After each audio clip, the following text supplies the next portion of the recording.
అందరికీ నమస్కారం అండి. నా పేరు షేక్ హుమైన్ బాషా, గ్రామ వార్డు వాలంటీర్ రాష్ట్ర అధ్యక్షుని.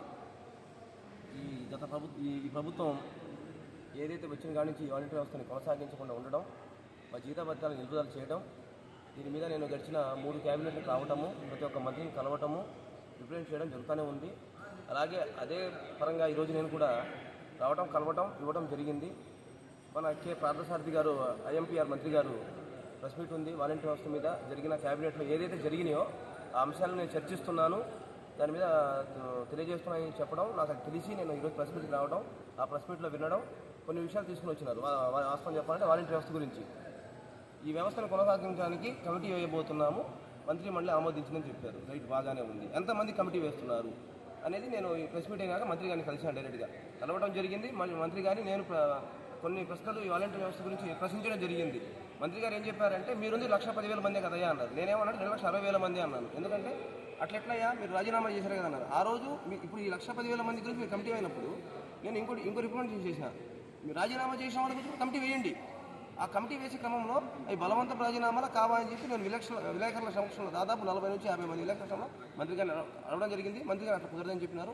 దీనికి కూడా వేయాలని చెప్పేది నా ఒక డిమాండ్. 100% నేను డిమాండ్ చేస్తున్నాను మీ ప్రభుత్వానికి కానీ మంత్రి గారికి కానీ. ఎందుకంటే మీరు వేయండి, వాళ్ళు నిజంగా బలవంతం రాజీనామా కాదు అనే పని అయితే ఓకే, బలవంత రాజీనామా అయితే వాళ్ళని కూడా తీసుకోండి. ఎందుకంటే వాళ్ళు కూడా ఈరోజు రోడ్డున పడ్డారు. వాళ్ళు కూడా ఏంటంటే ఆ రోజున పరిస్థితి 5,000 జీతానికి పనిచేసి ఏ రోజైనా కానీ వాళ్ళు వైసీపీ ప్రభుత్వానికి పనిచేశారు, కానీ వైసీపీ పార్టీకి పనిచేయాలి. ఆ రోజున వాలంటీర్ వ్యవస్థ వచ్చింది వైసీపీ పార్టీలో కాదు, వైసీపీ ప్రభుత్వంలో తీసుకుని వచ్చింది. ఈ డబ్బులు కూడా మాకు ప్రజల నుంచి, జీతాలు మాకు ప్రజల నుంచి వచ్చే ట్యాక్సుల ద్వారా మాకు పే చేసింది, కానీ వైసీపీ పార్టీ నుంచి మాకు ₹1 రాలా. మేము ప్రజలకు పనిచేసాము, పార్టీకి పనిచేసామని చెప్పి చెప్తానే ఉన్నాం. ఈ పార్టీకి కూడా ఇప్పుడు రాజీనామా చేశాం కాబట్టి సగం మందిని తీసేయడం అనే దాని గురించి తీసుకుని ప్రస్తావన చేయడం అనేది కరెక్ట్ కాదనేది రాష్ట్ర అధ్యక్షుడు నేను పూర్తిగా దీన్ని ఖండిస్తూనే ఉన్నాను. ఇప్పుడు ఏదైతే 1,30,000 మంది ఎవరైతే ఉన్నారో వాళ్ళ కమిటీ ఏ విధంగా వేశారు, కమిటీ వేశారు, దాని మీద రేపు నెక్స్ట్ తీర్మానం కూడా ఈరోజు తీర్మానం చేశారు. నెక్స్ట్ క్యాబినెట్ దీని గురించి చెప్తామన్నారు కాబట్టి దాన్ని కూడా వేయాల్సిందని మా డిమాండ్గా కోరుకుంటున్నాను. అంతే, ఇది 100% చెప్తున్నాం. వాళ్ళని కూడా రోడ్డున పడినాయి కాబట్టి దీన్ని అయితే మేము ఉపేక్షించము. 2,60,000 మంది గురించి అయితే వాలంటీర్ వ్యవస్థను తీసుకురండి, మీరు ఇచ్చిన వాగ్దానాలు నిలబెట్టుకోండి. మీరు ఎలక్షన్ ముందు ఏమని చెప్పినారు, మేము ఉన్నాము, మీ జీతాన్ని 5,000 నుంచి 10,000 ఇస్తామని చెప్పింది మీరే కదా, మీకు ఉద్యోగ భద్రత కల్పిస్తామని చెప్పింది మీరే కదా. ఈరోజు మంత్రి గారు ఇంకో పాయింట్ కూడా చెప్పినారు, మీ ప్రతి సంవత్సరం మీరు రెన్యువల్లో ఉన్నారు కదయ్యా, మీకు జగన్మోహన్ రెడ్డి మిమ్మల్ని ఈరోజు రెన్యువల్ చేయలేదని చెప్పేసి నన్ను అడిగినారు. నేనేమని చెప్పినాను, ఆయన సరే పెట్టలేదండి, మేము రోడ్డును పడ్డాము, సరే ఆయన నాశనం చేశాడు, మీరు బాగు చేయండి.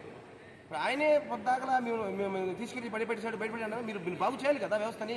ఒక వ్యక్తి తప్పు చేస్తుంటే ఆ వ్యక్తిని తీసేయండి, వ్యవస్థని నాశనం చేయడం అనేది కరెక్ట్ కాదు. వ్యవస్థ ఏదైనా కానీ వాలంటీర్ వ్యవస్థని ప్రజలకు సేవ చేసింది. కరోనా కష్టకాలంలో మేము ఎన్ని విధాలుగా పనిచేసామండి సేవ. సొంత వ్యక్తులు, అన్నదమ్ముళ్ళే, అక్క చెల్లెలు ఈరోజు వ్యవస్థలో వాళ్ళని కరోనా రోజు ముట్టుకోకపోతే వాలంటీర్లు వెళ్ళి మేము అనేక విధాలుగా సేవ చేసాము. ఈరోజు గుర్తుపెట్టుకోండి. అలాగే మేము సేవ చేస్తే మాకు గత ప్రభుత్వంలో మాకు వజ్ర అవార్డు వచ్చింది, నాకు ఒక వజ్ర అవార్డు వచ్చింది. దానికి నా విలువేందండి, ఒక వజ్ర అవార్డుకి విలువేంది. నేను అంత సేవ చేస్తే నా మండలంలో 2-3 పోస్టులు ఉంటాయి, దానికి వజ్ర అవార్డుకి ఒక పారామీటర్ 100 మార్క్స్ ఉంటాయి. నేను ఒక వజ్ర అవార్డు గ్రహీత, నాకేం విలువిచ్చారు?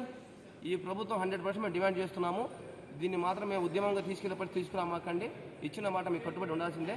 10,000 జీతం ఇస్తాను హామీ మీరే చెప్పారు, ఈ 10,000 ఇవ్వాల్సిందని చెప్పి మేము కోరుకుంటాం.